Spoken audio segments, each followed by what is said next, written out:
Welcome to your most favorite channel, Heartbeat. My name is Dr. Amrit Kejriwal. This channel is mainly meant for MBBS students, postgraduates, medical professionals, and all those who may find it a bit more easy. It is an attempt to make the complicated medical sciences more simplified and easier for understanding. Today we will discuss mitral stenosis. Coming to the very basics, it is inability of the mitral valve to open completely during the ventricular diastole. Only etiology is rheumatic fever. Other common valvular lesions have various etiologies. The clinical findings in mitral stenosis varies with the different associated features. For example, the patient may have atrial fibrillation, patient may have right ventricular hypertrophy or left atrial enlargement, and all these will change through variation of the findings. Mitral stenosis is a disease which is commonly seen in the wards by the undergraduates and postgraduates, and it leads to great confusion depending upon the various clinical findings. There are possible abnormalities in the mitral stenosis that can be seen.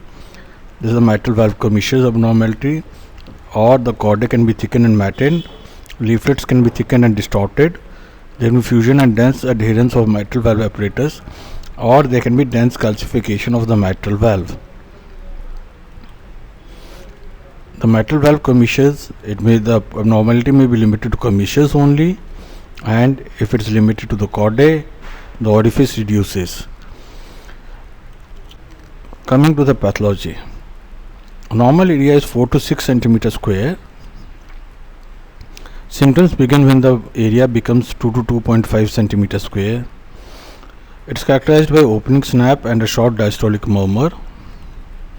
Fatigue and dyspnea is seen when the area becomes 1.5 to 2 centimeter square, and when the area decreases to less than 1.5 centimeter square, there is a decrease in cardiac output and increase in the left atrial pressure.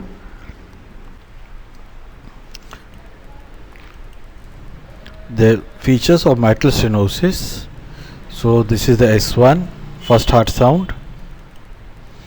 This is the S2. Here we get opening snap, and here is the diastolic murmur. So here is the opening snap, and here is the diastolic murmur. You can see it just peaks before S1. This is the pre-systolic accentuation, and this is the pan-diastolic murmur which begins after the opening snap. This is the features of mitral stenosis: opening snap with a mid-diastolic murmur which continues till the end of diastole. Now in mitral stenosis you may get various features such as left atrial enlargement. So if a small left atrium is there, it increases the left atrial pressure, and LA size may increase if the left atrium is compliant. Now if there is an increase in size of the left atrium, atrial fibrillation may occur, and if this atrial fibrillation occurs, clinical decompensation occurs which changes our findings again. The patient may develop pulmonary hypertension, pulmonary arterial pressure increases and increases the pulmonary arterial resistance, and this may lead to right ventricular hypertrophy and dilatation of the right ventricle. Now when a patient of mitral stenosis comes to us, there are various features. Mitral phases, that is mitral stenosis with pulmonary hypertension commonly. They have a patchy pinkish purplish appearance of the cheeks. This may not be very significant in the Indian population, but may be seen more commonly in Western population. Apart from that, they may have acrocyanosis, peripheral edema, they may be tachypneic or orthopneic. JVP, it is usually normal. It may be abnormal in various conditions such as atrial fibrillation, pulmonary hypertension, or right ventricular failure. So in atrial fibrillation, it will have attenuated X descent. If the patient is having pulmonary hypertension, AVF in JVP and RVH will be there. Decreased compliance of right ventricle causes a wave in GVP, and right ventricular failure will cause tricuspid regurgitation, and you get a systolic CV wave. Coming to the pulse, arterial pulse is normal or decreased of normal contour. The stroke volume decreases, so the carotid pulse also decreases. However, in coexistent aortic regurgitation or mitral regurgitation, the carotid pulse increases. In atrial fibrillation, it will be irregular with varying pulse volume. So we can see how the left atrium, right ventricular hypertrophy, and the pulse varies as various clinical findings and coexistent problems in patients of mitral stenosis. When you come to the precordial examination, look for the left ventricular impulse. Is best felt in the left lateral position, since it's underfilled left ventricle, so it is not so forceful. So it's normal or decreased amplitude, and it is never associated with palpable S3 or S4 unless there is a coexistent abnormality is present. Right ventricular impulse. It is felt in the left third or fifth intercostal space, third to fifth intercostal space, adjacent to the sternum, felt by firm pressure and heel of hand. Best felt with the breath held in expiration. Severe PH patient can just be examined visually, and visual inspection may be sufficient.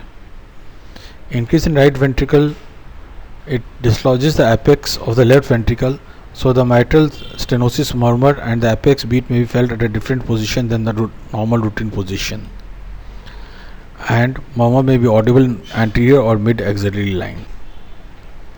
Coming to the heart sounds, as loud S1 is the hallmark. Loud S1 and opening snap means mitral valve is pliable and mobile. Calcification, fibrosis or distortion decreases the intensity of S1 and OS, opening snap.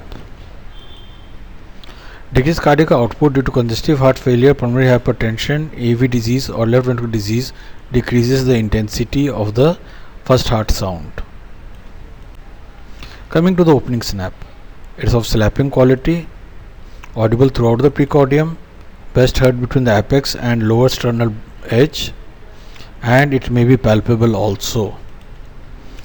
May be soft with a long PR interval, and atrial fibrillation, it may have a varying intensity.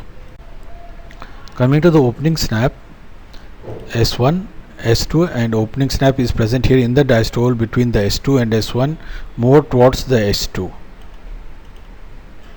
And this is the A2 OS gap. Loud OS means mitral stenosis. Represents the maximum pulling of mitral valve cusps into lateral left ventricular cavity.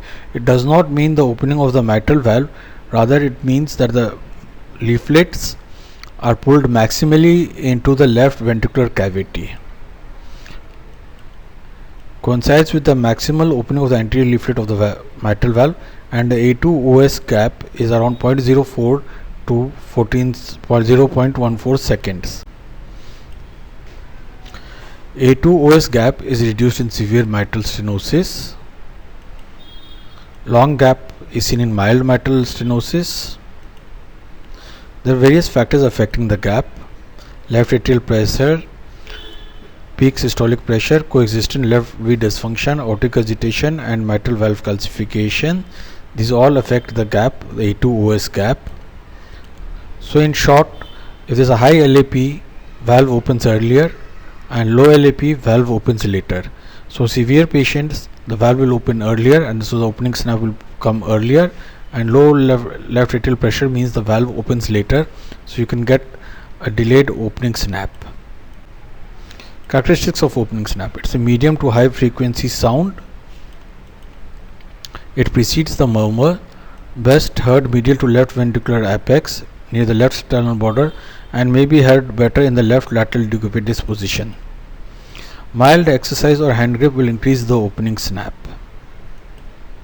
Loud opening snap may mask the P2, or a loud P2 may mask the opening snap.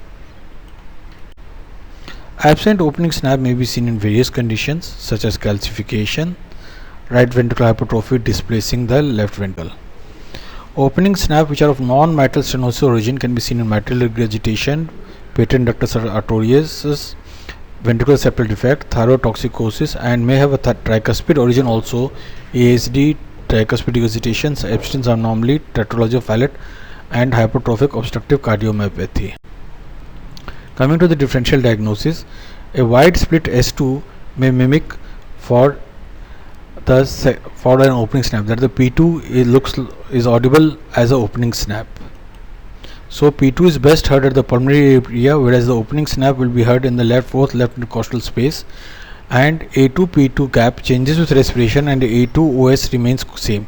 So you can differentiate between a wide split S2 and an opening snap. S3 cannot be differentiated from opening snap in tachycardia. It is located very near the opening snap. So if the patient has tachycardia, the diastole is shorted proportionally more than the systole, and S3 may coincide from the opening snap. But S3 is a dull and low frequency sound, low intensity, heard only at apex, and increases in left lateral position and decreases in upright. Opening snap does not have so much differentiation in the position, and opening snap is a high frequency sound, medium to high frequency. There are areas of confusion. You can have a tricuspid opening snap, atrial myxoma, and a pericardial look. The murmur of mitral stenosis, it follows the opening snap. It has two components: early diastolic murmur, rapid filling during early diastole, and late diastole following left atrial contraction. Either or both may be heard. Now coming to the early diastolic murmur, it is coincident with opening snap, loudest in mid diastole, and late phase is dependent upon the LA-LV pressure gradient. In mild MS, no gradient or murmur may be audible in late diastole, and in severe MS, murmur may be continuous in late diastole. The presystolic murmur, synchronized with left atrial contraction, that is the presystole. The left atrium contracts, and then you get a presystolic accentuation leading to increase in the LA-LV pressure and merges with S1. In atrial fibrillation, the murmur disappears, the presystole, because the atria is not able to contract. In mild MS, you get a short ejection dystolic murmur, occasionally a presystolic crescendo murmur. So this is the murmur commonly seen in mild mitral stenosis. In moderate mitral stenosis, you get early and late murmurs, and a gap is heard. See, you can see the gap over here. And in severe MS, you get a pan-diastolic murmur which is present throughout the diastole. Depending upon the heart rate, tachycardia, there is apparent increase in the duration of the murmur, and there is increase in the presystolic component, increase of the left atrial pressure. So the murmur is decrescendo, frequency is low.